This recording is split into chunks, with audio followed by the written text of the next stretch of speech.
జూబ్లీహిల్స్ ఉప ఎన్నిక కౌంటింగ్ ప్రారంభమైంది. యూసఫ్గూడలోని కోట్ల విజయభాస్కర్ రెడ్డి స్టేడియంలో ఓట్ల లెక్కింపు జరుగుతోంది.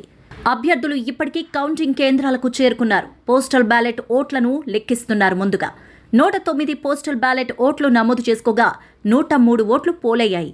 ఇక అంతకుముందు కాంగ్రెస్ అభ్యర్థి నవీన్ యాదవ్ బల్కంపేట ఎల్లమ్మ ఆలయంలో, బీఆర్ఎస్ అభ్యర్థి మాగంటి సునీత మాదాపూర్ సుబ్రహ్మణ్య ఆలయంలో ప్రత్యేక పూజలు నిర్వహించి గెలుపుపై ధీమాను వ్యక్తం చేస్తున్నారు.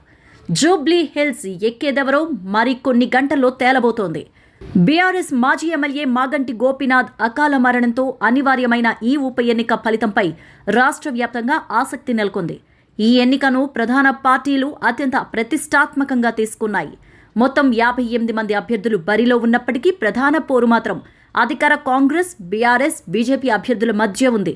కారు పార్టీ నుంచి మాగంటి సునీత, హస్తం పార్టీ అభ్యర్థిగా నవీన్ యాదవ్, కమలం పార్టీ నుంచి దీపక్ రెడ్డి బరిలో ఉన్నారు.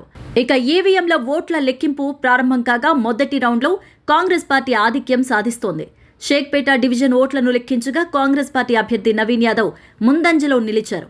బీఆర్ఎస్ అభ్యర్థి సునీతపై 62 ఓట్ల ఆధిక్యంలో ఆయన కొనసాగుతున్నారు.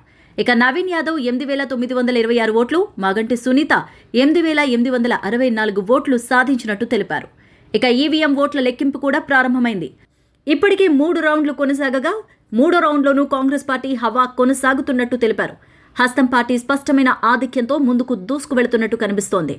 3వ రౌండ్లో వెంగళరావు నగర్, సోమాజిగూడ సెగ్మెంట్స్ ఓట్ల లెక్కింపు జరుగుతుండగా కాంగ్రెస్ అభ్యర్థి నవీన్ యాదవ్ 3,000కు పైగా ఓట్లు ఆధిక్యం సాధించారు.